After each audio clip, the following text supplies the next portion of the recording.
Aka ismingiz nima edi? Ramz aka Instagramdan kuzatyapsizmi o'zi? Ha, ko'rsataman. Bari Lacetti Passatni olsam qiziqib Lacetti'ni olib boraman deb ham ko'rasiz-ku, to'g'rimi? Lacettini narxini bilasiz. Ha, oxiri qorani ko'rdim. Ha, uzr ketdi. Jentra qilingandimi? Redkarni mashina, Hasanni mashinasi tushirdi. O'sha mashinani ishonasizmi? O'zim olaman deb turibman-da. O'zim. Bu narxini arzon beryapti, o'zim olaman deyapman. Lekin ololmayman-da xalq ichida, qanday olaman? Bo'lmasa nima deydi hamma? O'zi olagan-ku, o'zi baland sotish uchun oldi deydi. O'zim shunday olaman deb turibman, kim oladi deyapti? Yosh bachcha chiqib men olaman deyapti. Ha, ol deb berib yuboraman. O'zim olaman deb turdim. Bu iloji yo'q, shunday-da.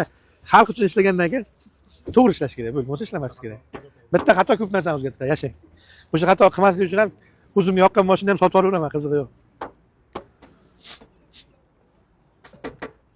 Eshiklarga ham bu. Pasiya sepilganmi? Pasiya ishlangan. Orqa kapot, krilo, bu eshik pasiya. Kapotda 3 sepilgan, mana shu ko'rinib turibdi kapot. Ishlari butun turibdi. Ishlari butun.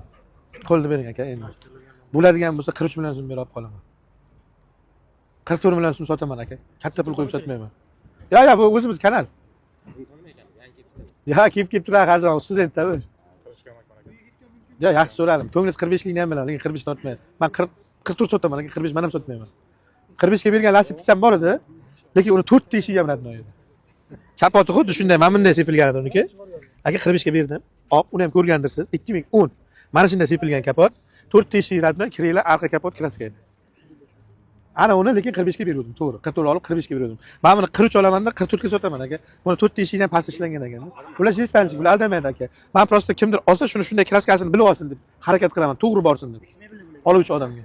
Nima qilaylik? Ha aka. 43 ga olmay 44 ga oling. Yo'q, 45 sot deyapsiz-da. Rozi bo'lib oling, men ham rozi bo'lib berib. Bildim. Ko'nglingiz 45 edi. 45 sota olmayman-da, o'shuning uchun aytaman, shuni aka 43 ga bering, 44 sotaman. Mana mayda savdo qilmadim. Bo'latganni oxirigacha eshitdim, kraskani aytib bo'lganlardan keyin narx aytdim. Chunki Lacettining narxini bilaman-da. Shu kraskasiga qarab narxini chiqarib olaman, bo'ldi. Ramiz aka 44 million sotaman, ko'zingiz oldida 1 million qo'yib. Faqat rozi bo'lib bering, kimlardir rozi bo'lib minsin shuni siz bilan mendan olib. Baraka desa bering, 1 millionga qattiqlik qilyapmang aka. To'g'risi-da. 1 millionga qarab qutmang Ramiz aka, 1 millionlik narsa emas-da bu. Ol baraka deyin. Baraka aka.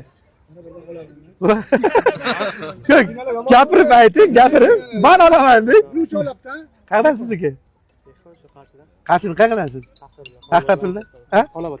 Xonobod vaynichasi. Nima ish qilasiz? Tandirovchi usta, bo'lmasa men. Keling aka, Ramiz aka, mashinangizni arzon qarang, mashinani arzonini aytay. 2010 Lacetti, kapoti mana kraskasi ko'rinib turibdi. Krilo kraska, 4 ta eshikdan past sepilgan. Arqa krilo kapot, arqa krilo kraska. Bildingiz, ha? Erta bu aka aytmoqing degan gapni aytmang, men aytolmayman chunki. Tushundingiz? Bu aka ham sizga sotdim demaydi, Osiyoga sotdim deydi. Siz ham bu akadan olganingiz birovga aytmaysiz. Akmal akadan oldim, Osiyo avtokreditdan deydi. Shuning uchun to'liq ma'lumotni bilib oling. Hozir 1 million so'm qo'yib sotdim sizga. 43 million akadan oldim, 44 ga sotdim. Siz shunga rozimisiz? 1 million qoldi. Rozimisiz? Aka, mashinangizdan 1 million qo'yib sotdim, rozimisiz?